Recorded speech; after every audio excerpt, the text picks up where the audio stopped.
Bonjour et bienvenue au 10e épisode sur la maladie de Lyme, borréliose et fibromyalgie. Alors, dans ces chapitres, je veux vous proposer des choses à faire par rapport à une sérologie peu efficace et peu véritable, avec des fausses négatives et des fausses positives. Et je vais vous expliquer pourquoi ça arrive. Donc, à tout de suite avec la présentation PowerPoint. Et voilà le 10e épisode de la maladie de Lyme et Borrelia. Alors, qu'est-ce qui se passe avec le test sanguin? Alors, qu'est-ce qui se passe? On a la méthode ELISA, dont on teste les IgG et les IgM. C'est un test qui est hautement sensible, mais très peu spécifique. Donc, si en concomitance, donc en prenant l'exemple que la maladie de Lyme pour ces personnes s'est développée après avoir été piquée par une tique. Donc là, en concomitance avec ces piqûres, la personne peut avoir une mononucléose. Donc, la mononucléose va faire en sorte que les IgM ou les IgG vont tester positif. Donc, il y a croisement avec des autres pathologies concomitantes avec la borréliose, avec la méthode ELISA. Mais après, si on part de la base où il n'y a pas de croisement et on prend les tests. Et moi, je teste à 0,9. Tandis que les IgM et les IgG sont en dessus de 1. Qu'est-ce qui se passe? Qu'est-ce que ça veut dire? Pourquoi j'ai des anticorps? Pourquoi je suis à 0,9? Est-ce que c'est une erreur de laboratoire? Et ils m'ont mal diagnostiqué. Est-ce que je l'ai ou est-ce que je ne l'ai pas? Et qu'est-ce qui se passe si je teste 0,7? Ça veut dire quoi exactement? Je me suis mis à penser. Parce que combien d'entre vous, vous savez ces résultats-là? Donc, vous ne rentrez pas dans les 1,1, mais vous êtes là juste en dessous. Donc, on a aussi la méthode Western blot, ELISpot ou PCR. La PCR, c'est très... je la conseille, mais elle est chère, elle est difficile et c'est difficile aussi de trouver un laboratoire qu'utilise cette méthode. ELISpot pareil, tandis que Western blot, plus ou moins, on la trouve plus facilement. Mais il faut faire attention, tant pour la méthode, méthode ELISA que pour Western blot, de trouver un labo qui vous donne la valeur numérique. Donc, à rien sert d'avoir le nom positif ou négatif. Parce que c'est quoi la valeur? Est-ce que j'étais à 0,9? Et donc, du coup, je n'ai pas la maladie, mais je présente toute la symptomatologie. Donc, demandez à un labo qui vous donne les résultats numériques. D'accord? Pas que le mot. Parce que après, c'est une question d'interprétation. Hein, et un bon professionnel de santé a besoin, moi, quand je vois mes patients, je demande d'avoir le papier et avec le numéro à côté. Moi, ça ne me suffit pas que quelqu'un me dise positif ou négatif. Moi, je veux faire ma propre interprétation avec la biologie, avec les sérodiagnostics et la symptomatologie de la personne, donc les signes et les symptômes cliniques, d'accord? Donc, c'est moi qui vais décider si c'est positif ou négatif, même si je ne suis pas quelqu'un pour diagnostiquer. Alors, la méthode Western blot, IgM ou IgG, donc on les teste, on teste les deux. Je reçois des tests de patients que on ne sait pas, anticorps, l'anticorps, on ne sait pas. Et on a le mot positif ou négatif. Donc, je ne peux pas prendre en considération ces résultats. C'est un gaspillage d'argent et de temps. Alors, la bonne chose avec le Western blot, c'est qu'il est moyennement sensible, mais il est hautement spécifique. Donc, il n'a pas de croisement avec des autres pathologies comme il s'est fait avec la méthode ELISA, hormis pour la protéine de membrane P41, que presque tous les mets vont montrer une fois. Donc, la P41 se trouve presque tout le temps. Mais et ça peut, il peut se faire que soit un symptôme d'une autre pathologie que se présente en concomitance dans le corps de la personne. Je veux vous partager un message, je sais c'est dans un autre, c'était un labo à l'étranger, qui me dit, qui me constate de manière écrite d'abord que les connaissances thérapeutiques ainsi que diagnostiques sur cette maladie sont aujourd'hui insuffisantes. Pour le centre de ces personnes qui ont un labo pour la maladie tropicale et rare, il me dit qu'il n'existe aucune complication infectieuse à long terme qui a besoin d'une thérapie,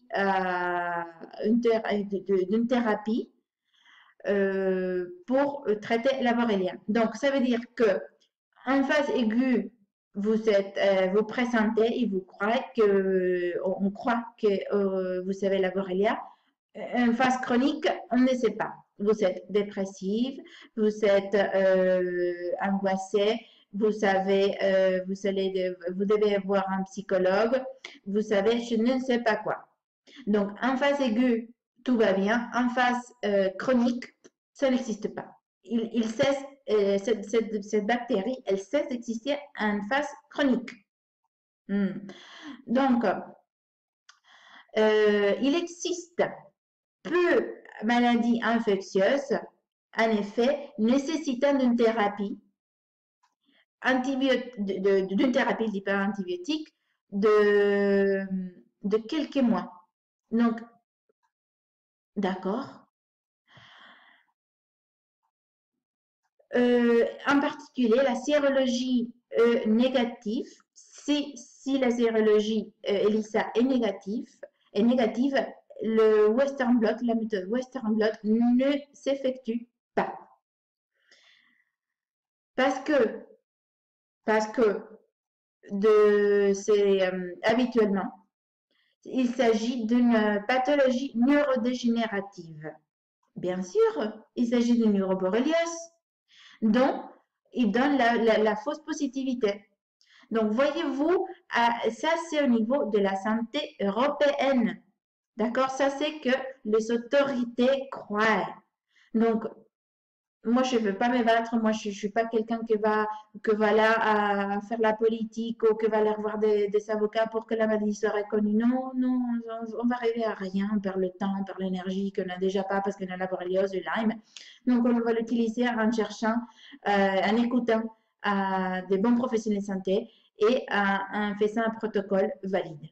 Donc, c'est ça que je vous propose. Voilà, vous ne battez pas contre le mur parce que vous allez arriver à nulle part. Voilà. Donc, le référentiel actuel, comme je vous ai dit, comme je viens de vous dire, le sérodiagnostic, donc le taux d'anticorps circulant, doit être plus élevé qu'un, tandis que le Western blot d'avoir plus de 6 bandes réactives. Alors, on commence mal déjà. Moi, je ne crois pas à ça. Ça, c'est faux. Pourquoi c'est faux? Je vais vous dire tout de suite. Parce que les taux sérologiques applicables pour une maladie aiguë ne sont pas les mêmes pour une borréliose chronique. C'est d'où la différence que dont ce monsieur me parle. Il dit qu'au niveau aigu, ça va, mais au niveau chronique, on ne traite pas. D'accord? Parce qu'au niveau chronique, qu'est-ce qui se passe? Les anticorps sont plus là, ou sont faibles, ou bien mal interprétés, parce que je suis 0,9, donc je ne rentre pas dans la norme. D'accord? Et ça que c'est vrai, c'est que les tests immunologiques correspondent à l'identification de la réponse de l'organisme à la présence de borrélia. Faites attention à ça. Donc, je le répète, les tests immunologiques correspondent à l'identification de la réponse de l'organisme à la présence, une fois, de borrélia, et non à l'étude de la présence de borrélia ou l'état clinique du patient.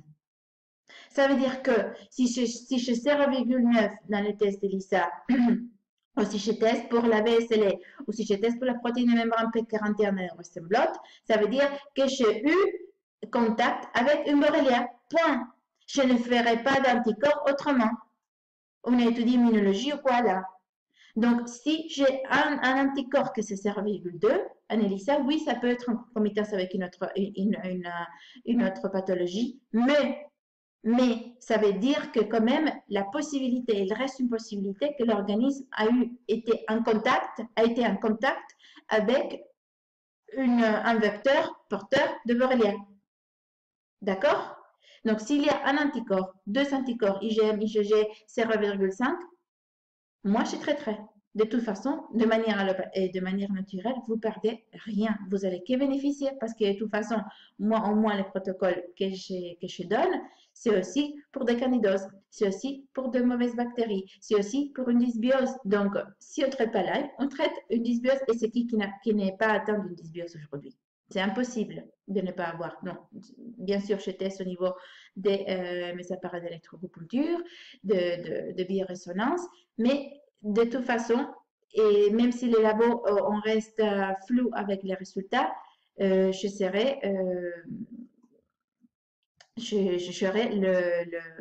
j'inciterai à aller plus loin, d'accord? À tester, à aller plus loin que l'analyse sanguine, que la sérologie. Parce qu'aujourd'hui, on a mal interprété tout. On oublie l'immunologie de base. Donc, si j'ai d'anticorps à la rougeole, par exemple, c'est que j'ai eu la rougeole, même si j'ai eu des taches dans mon corps pendant 2 jours, ayant 9 mois. Donc, ça veut dire que j'étais en contact. Ça ne veut pas dire que j'ai la rougeole aujourd'hui. On est clair, d'accord? Pourquoi on va interpréter de maladies infantiles infectieuses de manière différente à une borréliose ou à du Lyme ou à une mononucléose? Moi, j'étais mal diagnostiquée de mononucléose à l'époque. C'était mon première année à la fac. Et je vais au médecin là, qui était pour les étudiants. Et je raconte tous mes symptômes, je prends du poids, je suis fatiguée, je ne peux pas me lever du lit. Il me dit, bon, tout est bien, mon infirmandesse. Excuse-moi, ça ne peut pas être vrai, ça ne peut pas du tout être vrai. Donnez-moi les résultats. C'est fait qu'en Australie, les résultats sont mon sang, non, mes résultats sanguins sont la propriété du médecin. Donc, quand je vois que la problématique que j'avais avec mon sang et de qui était la propriété, et du fait que j'étais étudiante à médecine douce, il me donne tout de suite les résultats. Et là, je vois qu'il avait aucun paramètre qui était dans l'ordre. Là, je vois que j'avais fait une mononucléose. Là, je vois que j'avais les cytomégalovirus chroniques. Là, je vois que j'avais les Epstein-Barr virus de manière chronique, donc j'avais les anticorps IgG, mais j'ai présenté la symptomatologie clinique. Donc, en conséquence, je me traite. Et comme par hasard, j'ai des résultats. Et je me sens mieux. Alors, à qui croire? Je vous laisse à ça. C'est à vous de faire le raisonnement. Alors, je pense qu'il faudra envisager un nouveau référentiel. Il faudra aussi envisager de reprendre l'immunologie et de se dire, bon, même si les patients me présentent avec des symptômes, je les prends pour vrai, je le crois. Je ne l'envoie pas au psychologue, je ne me permets pas de laisser tomber cette personne. Donc, pour que là, il y ait une correspondance entre les signes cliniques et la biologie, même à taux très faible, comme je viens de vous dire. Même si j'ai 0,5, est-ce que le paramètre était bien? Est-ce que le paramètre, il est vrai? Si ce n'est pas artefacté pour avoir une société de malades. Comment on le sait? Déjà, on a des problèmes avec la sérologie et les paramètres pour le TSH. D'accord? Il y a plein de femmes et d'hommes qui viennent mal diagnostiqués d'une hypothyroïdie parce que le paramètre change. Prenez les labos à notre Savoie, c'est différent à celle de Saute-Alpes. Comment ça se fait? Les paramètres, donc on est atteint d'hypothyroïdie à Annecy, mais on ne l'est pas à Briançon. Oh, c'est quoi ça? On est, et à Chambéry, tout va bien. Donc, d'abord, il faut, mais c'est fou, c'est pas que pour le TCH, ça change pour le facteur inflammatoire. Je trouve aussi que quand on fait des tests lors d'un séjour hospitalier, donc quand on va à l'hôpital et ils nous font des tests pour pouvoir partir, hein, pour la décharge. Comme par hasard, le paramètre inflammatoire monte à 30, donc c'est de 5 à 30. Tandis que si on va à un labo normal, et le paramètre est de 0 à 10. Donc, comment ça s'est fait ça? Pourquoi le paramètre change? Pour avoir une décharge parce qu'il n'a pas suffisamment de lit, donc on lui laisse tomber. Là, il faut changer le système. Ou il faut savoir, il faut être au courant et savoir se soigner soi-même parce que d'ici à changer ces matrix universelles qui nous sont créées, là, ça va être difficile. Mais si chacun de nous fait notre partie, on dit, je ne fais pas partie je ne partage pas et je fais à mon côté ça que je peux, là, on peut changer. Parce que quand ils seront plus de public, là, ils vont se demander qu'est-ce qui se passe. Alors, ça que je conseille, c'est ça que je fais, c'est le test d'électroacupuncture. Donc, je l'ai mis en italien, désolé. Électroacupuncture ou biorésonance, autrement dit biorésonance, où on peut tester. Là, je viens de commander un nouveau test kit pour une soixantaine de borrélies. Donc, on les teste et on traite. J'ai décidé de faire comme ça parce que faire dépenser l'argent à 150 euros, 200 euros pour PC, 250 pour PCR ELISA, 120 pour Western Blot, et de là que la personne ait des biofilms que ne permet pas voir effectivement la borréliose. C'est un gaspillage d'argent, des ressources que une personne malade ne peut pas se permettre. Donc, on fait tout sur place, ainsi que le test des gens noirs avec le microscope que vous voyez derrière moi. C'est ça que je conseille comme protocole effectif, excuse-moi, comme zéro, comme des pistaches, on va dire comme des pistaches. Parce que le médecine douce, on ne diagnostique pas, c'est que le médecin, avec tout respect. Alors, la biologie et l'interprétation. Alors, je vous avais dit qu'on avait le band de Western Blot. Donc, avec ces bandes, on peut. Donc, il y a une dizaine de bandes pour des IgG, une dizaine de bandes pour les IgM. Donc, cette bande qui est au niveau de la communauté, de l'organisme sanitaire de la communauté européenne, ça, il y a des paramètres entre 4 et 6 pour une sérodiagnostic positive. Alors, je vais au médecin, je vais au professionnel de santé, peu importe qui c'est, et cette personne considère que à partir de 6 bandes, c'est positif. Et là, vous présentez avec 4. Donc, vous êtes considéré non porteur de Lyme. Donc, vous n'avez pas une borréliose.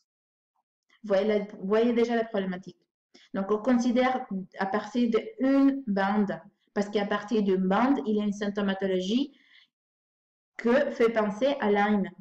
D'accord? Il y a des signes, des symptômes qu'indiquent une possible Lyme. Donc, on a la VLC. Donc, ça, c'est une de bande.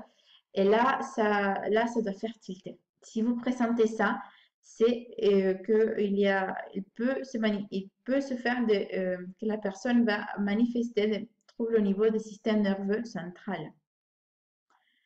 Et c'est présent lors de multiples morsures aussi, hein, attention. La protéine membrane, comme je vous ai dit, la P41, c'est présente aussi en concomitance avec des autres maladies, mais elle indique des problèmes, des manifestations borrélioses au niveau du système nerveux périphérique. Donc, chaque bande va aussi parler de peau muqueuse, de système nerveux central, des articulations pour la PSPA, de spielmanie. La spielmanie va parler du système digestif. Système neurovégétatif, il y en a des autres. Et le système nerveux périphérique, ce n'est pas que la protéine de membrane 41, il y a aussi des autres antigènes que nous font penser au système nerveux périphérique. Donc, cette interprétation est très importante aussi. Donc voilà, on a vu comment la sérodiagnostic est problématique, d'accord? Et il faut il faut tenir compte dès qu'il y a un anticorps. D'accord? Il ne faut pas attendre pour le 6 bandes, il ne faut pas attendre pour le 4 bandes, il ne faut pas attendre pour que ce soit plus élevé que 1,0. Si on a si on se pose des questions, bien sûr, je conseille de tester avec l'électroacupuncture ou la biorésonance pour délucider la situation du patient. Dans le troisième épisode qui suit, je vais vous proposer je vais vous expliquer pourquoi c'est séropositif et séronégatif.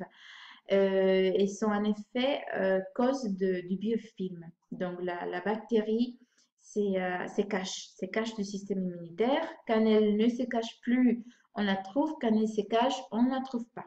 Donc cette bactérie qui joue à cache-cache, il faut trouver, il faut le dire, on ne joue pas à ça. Donc on ouvre les portes pour qu'elle puisse sortir.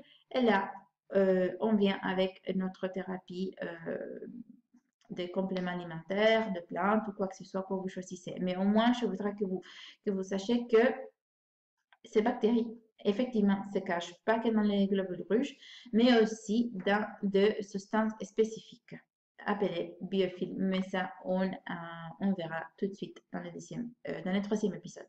À tout de suite.